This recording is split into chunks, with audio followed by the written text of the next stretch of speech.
Ini pertanian. Namun tidak dapat dipungkiri pertanian di Bali kini sedang menghadapi berbagai permasalahan yang harus disikapi dengan serius. Memberdayakan sektor pertanian perlu dilakukan berbagai upaya, salah satunya meningkatkan kualitas sumber daya manusia dan meningkatkan produksi pertanian lokalnya.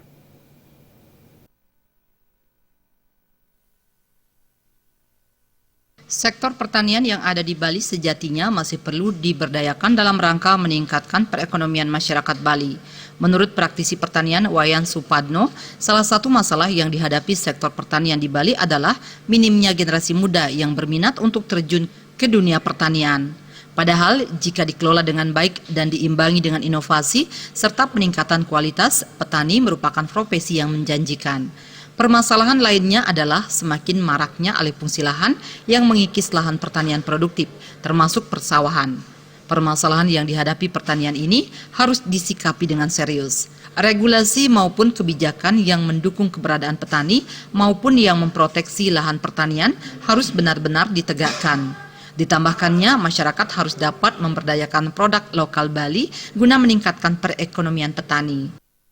Idealnya pertama harus kita konsolidasi, melihat plus minusnya Bali dalam angka. Itu nomor satu, harus konsolidasi, melihat Bali dalam angka, habis itu kita lihat plus minusnya apa, baru kita cari alternatif solusi. Itu menurut saya. Setelah saya pernah membuat kajian di lapangan, ternyata jumlah petani muda kita tuh di bawah 12%. Ini ancaman serius. Terus alih fungsi lahan 500 hektar per tahun. Ini kan juga merupakan ancaman serius.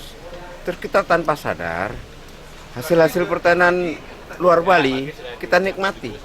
Kita perkaya petani luar Bali itu untuk tetap semakin kaya dan kita konsumsi untuk perhotelan dan seterusnya.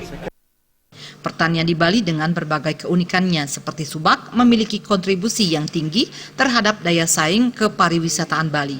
Oleh karena itu, sektor pertanian Bali harus dijaga bersama demi keberlanjutan pariwisata Bali. Darte dan